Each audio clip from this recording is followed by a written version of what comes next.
हर्षय IVF centre and Dixit hospital Vapi से। आज हम डिस्कस करेंगे कि अगर डायबिटिक मदर कंसीव होती है, डायबिटीज़ वाला कोई भी फीमेल पेशेंट कंसीव होता है तो बच्चे को क्या क्या प्रॉब्लम हो सकती है।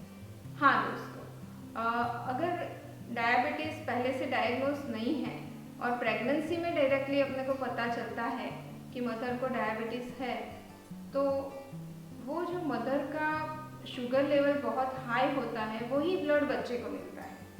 तो बच्चा जो है वो माँ के डायबिटिक ब्लड जो है उसमें हाइपरग्लाइसीमिया हम लोग बोलते हैं, वो हाई शुगर के ब्लड से एक्सपोज होता रहता है बच्चा। तो बच्चे को कंटिन्यूअसली शुगर हाई मिलता जाता है और बच्चे को क्योंकि हाई शुगर मिलता है तो बच्चा खुद का इंसुलिन सिक्रेट करने लगता है, तो बच्चे में हाइपर इंसुलिनेमिया हो जाता है। अब ये सिचुएशन के अंदर ड्यू टू दिस बच्चा बहुत मोटा हो जाए, ऐसा हो सकता है। तो जैसे 4 किलो के बच्चे आते हैं, 4.5 किलो के बच्चे आते हैं, ऐसा होता है।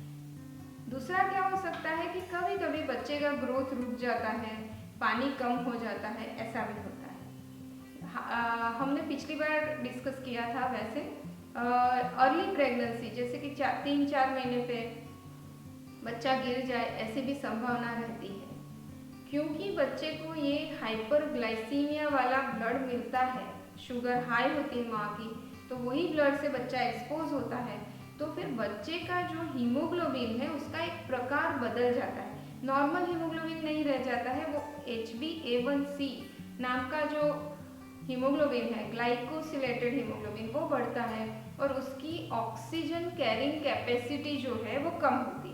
इसके लिए माँ के गर्भ के अंदर बच्चे को ऑक्सीजन कम मिलता है, बच्चा हाइपोक्सिया माने कि कम ऑक्सीजन का जो एक्सपोजर रहता है उसकी वजह से बच्चा का डेथ तक हो सकता है। तो सडन IUFD यानी कि बच्चे की गर्भ के अंदर ही बच्चा मर जाता है, बच्चेदानी के अंदर, तो ये सबसे ज़्यादा प्रमाण में डायबिटिक मदर में देखा जाता है। माँ का अगर डायबिटीज़ ज़्यादा हो तो एकदम 8वें महीने पे, 7वें महीने पे, 9वें महीने में एकदम बराबर एंड आने वाला है और बच्चा अंदर एकदम सडनली एक्सपायर हो जाए, ऐसा कॉम्प्लिकेशन डायबिटिक मदर्स में देखा जाता है जिनका डायबिटीज़ कंट्रोल में नहीं है।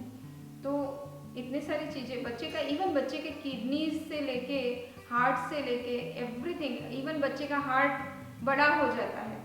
तो हम लोग डायबिटिक मदर जो रहती है तो बच्चे का इकोकार्डियोग्राफी, जब वो गर्भ में रहता है तभी हम 6ठे महीने में इकोकार्डियोग्राफी कराना बोलते हैं।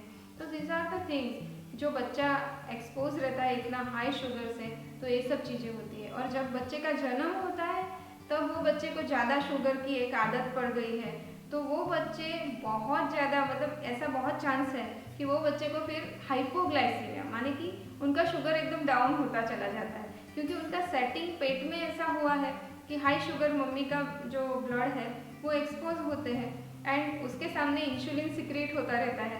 तो बच्चा जब बाहर आता है तब नॉर्मल कंडीशन में उनके शुगर डाउन हो जाते हैं, तो उनके शुगर बहुत ज़्यादा हमें मॉनिटर करने पड़ते हैं।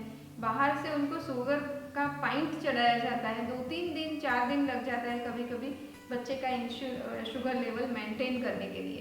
तो ये चीज़ है जो बच्चा आने के बाद उसको हो सकता है।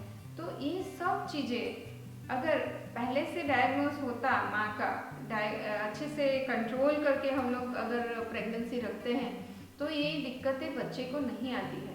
तो इतने सारे कॉम्प्लिकेशन हैं जो कि प्रिवेंटेबल है, जल्दी से डायग्नोसिस हो जाता पहले ही प्री कंसेप्शन लेवल में। तो थैंक यू वेरी मच।